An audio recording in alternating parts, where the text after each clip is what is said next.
Welcome back to సుప్రభాతం. రాష్ట్ర వ్యాప్తంగా సంచలనం రేపిన ఏఈ నూకరాజు ఫ్యామిలీ సూసైడ్ కేసులో ఇవాళ కీలక పరిణామం జరగబోతోంది.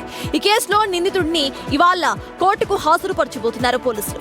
2 గంటల సమయంలో సాదిక్ ను కాకినాడకు తీసుకొచ్చి భారీ భద్రత మధ్య సర్పవరం పోలీస్ స్టేషన్ లో ఉంచారు.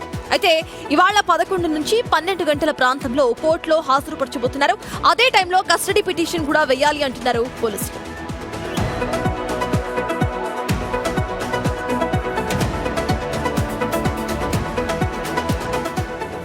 ఏఈ నూకరాజు దంపతులు ఫ్యామిలీ సూసైడ్ కేసుకు సంబంధించిన పూర్తి డీటెయిల్స్ మా ప్రతినిధి శివ అందిస్తారు. శివశంకర్, ఇప్పటికే సాదిక్ ను అరెస్ట్ చేసినట్టుగా తెలుస్తోంది నిన్న. సో సాదిక్ ను ఈ రోజు ఎప్పుడు కోర్టులో హాజరుపరచబోతున్నారు? అప్డేట్స్ ఏంటి శివశంకర్?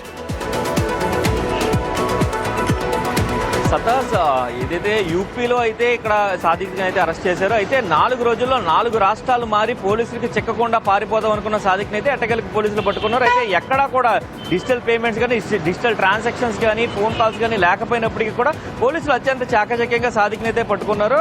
అక్కడి నుంచి కూడా నిన్న అర్ధరాత్రి 2 గంటల సమయంలో అయితే సర్పవరం పోలీస్ స్టేషన్ కి తరలించారు. కట్టుదిట్టమైన భద్రత మధ్యన సాదిక్ అయితే ఉంచారు. ఈ రోజు ఉదయం 10 గంటలు దాటిన తర్వాత అతని మెడికల్ టెస్టులు నిర్వహిస్తారు. మెడికల్ టెస్టులు గవర్నమెంట్ హాస్పిటల్లో మెడికల్ టెస్టులు నిర్వహించిన తర్వాత అక్కడి నుంచి కోర్టుకు తీసుకెళ్లే అవకాశం కల్పిస్తుంది. అక్కడ కోర్టులో సబ్మిట్ చేసినప్పుడే, అంటే కోర్టులో ఎప్పుడైతే సాదిక్ని సబ్మిట్ చేస్తారో అదే టైంలో కూడా కస్టడీకి సంబంధించిన పిటిషన్ కూడా దాఖలు చేయాలి. పోలీస్ కస్టడీ కోరుతూ కూడా పిటిషన్ దాఖలు చేయాలని అయితే పోలీసులు నిర్ణయం తీసుకున్నారు.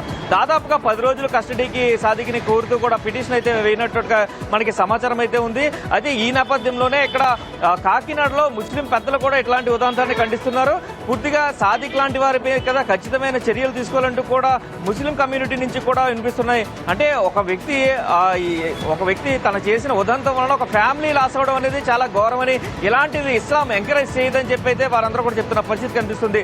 అయితే ఈ కేసులో సౌజన్య రాసిన లెటర్లో లవ్ జిహాదీ అంశాలపై కూడా పూర్తి స్థాయిలో విచారణ చేయాలంటూ కూడా ఇటు పక్కన చాలా విశ్వ హిందూ పరిషత్ కావచ్చు, బీజేపీ వాళ్ళు కావచ్చు, వీరందరూ కూడా డిమాండ్ చేస్తున్న పరిస్థితి అయితే ఇక్కడ కనిపిస్తుంది. సత్తాస్. Thank you Sivasankar. సో ఇట్లాంటి కేసెస్ లో ఐ డోంట్ ఫీల్ కమ్యూనిటీస్ కు సంబంధించి మాట్లాడాల్సిన అవసరం నాకు కనిపించడం లేదు. సో ఇట్లాంటి కేసెస్ లో ఏ కమ్యూనిటీకి సంబంధించిన వాళ్ళనైనా సరే వాళ్ళని అరెస్ట్ చేయాల్సిందే.